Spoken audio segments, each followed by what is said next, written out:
আসসালামু আলাইকুম। আজকে কোথায় চলে আসলাম তাই দেখেন, একটু রূপচর্চা করার জন্য কিছু জিনিসপত্র কিনতে গিয়েছিলাম। আসল কথা হলো এখন বুড়ো হয়ে যাচ্ছি, তো যদি একটু রূপচর্চা না করি তাহলে তো আর আপনারা আমাদের দেখবেন না, সেই জন্যে অনেকগুলো লিপস্টিক কিনেছি। এটা দেখেন, এই জিনিসটা সামান্য একটা জিনিস, বলেন এটা কি? এটার দাম যদি 1200 টাকা হয়, এটা কোনো কথা হলো মুখ ঘষার জন্যে। আর এই কাজলটা কিনলাম।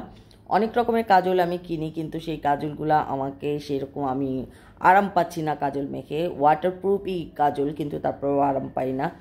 যাই হোক, একেবারে এই কয়টা সামান্য জিনিসপত্রগুলোর দাম হলো আপনার 5-6 হাজার টাকা নিচ্ছে। এটা কোনো কথা? টাকার কোনো মূল্য নাই।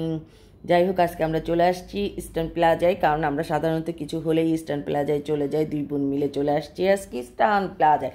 দেখেন কত কত জিনিসপত্র আছে, কোনটা থেকে কোনটা নেবেন। কিন্তু আমার সহজে কোনো জিনিস ভালো লাগে না, কিন্তু দেখতে খুব ভালো লাগে, আর মানুষ পড়লে আরও সুন্দর লাগে। দেখেন কত সুন্দর সুন্দর ব্যাগ। এই যে আসলাম, আমরা সাধারণত এই ভাইয়ার দোকানেই সবসময় যাই। আর হলো আমরা বেশিরভাগ সব কিছুই হলো এই ভাইয়ার দোকান থেকেই করি।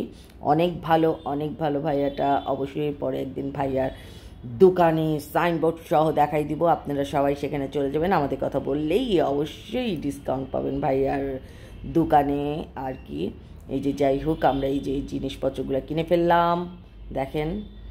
এই আর আমি সবসময় 12 মাসই হলো আমরা এই পন্ডসের এই লোশনটা ইউজ করি। আমরা দুই বোনই ইউজ করি 12 মাসই একেবারে। এই যে আমরা দুই বোন মিলে কে কোনটা নেবে সেটা চিন্তা করতেছিলাম। আসলে অনেক লিপস্টিক ছিল, আমরা অনেক খুঁজে খুঁজে বের করে কতগুলো লিপস্টিক নিলাম। যাই হোক, এই যে ভাইয়ার দোকানটা অনেক সুন্দর।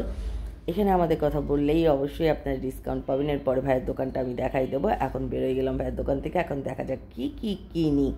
আসলে বেশি কিছু কিনতে যাইনি, যেগুলো দরকারের সেগুলো অলরেডি আমরা কিনে ফেলেছি।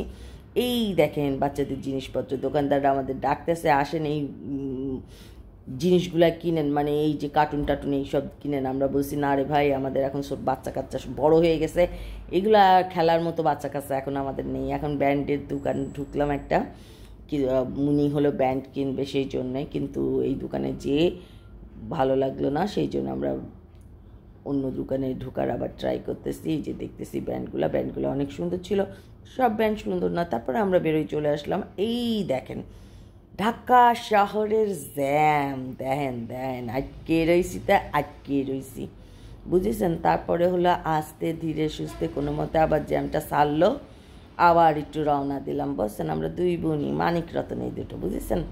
এখন দেখেন সামনে হলো আবার একটু জ্যাম পড়ে গেছে। কত ঢাকা শহরে দেখেন বিল্ডিংগুলো কত সুন্দর সুন্দর, বাপরে বাপ, দেখলি মনে হয় বাপরে এইটাই হলো ঢাকা শহর, মানুষের স্বপ্নের শহর। এখানে আসে দেখেন, এখন আমরা যাব দেখেন, এখানে দেখেন দুইটা ফ্লাইওভার, একতলা দোতলা ফ্লাইওভার রয়েছে। আমরা তার নিচ দিয়ে চলে গেলাম। দেখেন কি সুন্দরভাবে নিচ দিয়ে চলে যাচ্ছে। উপরে আমাদের নেয় না, কারণ রিক্সাওয়ালাদের উপরে উঠতে দেয় না, বুঝেছেন, সেজন্য যাতে পারলাম না। এখানে আবার দেখেন আবার একটা ট্রেনের লাইন আছে এখানে, দেখেন এটা হলো রাস্তা পারাপার, সেটা দিয়েও আমরা পার হয়ে চলে গেলাম। আর কি করবো, রিক্সাতেই ঝনঝন করতে করতে বাসায় চলে আসলাম। এসে আসার পথে দেখি হলো বাচ্চাগুলো হলো বল খেলতেছে, দেখতে ভালোই লাগলো। দেখেন ওরা আবার আমাদের জন্য একটু সাইড দিয়ে দিল। এখন সাইড দেওয়ার পরে আমি দেখতেছি ওরা কীরকম করে দুষ্টুমি করে খেলতেছে। বলটা আমাদের রিক্সার তলে চলে আসছে, সেখান থেকে নিয়ে আবার দেখেন মারামারি। সবাই ভালো থাকেন, আল্লাহ হাফেজ।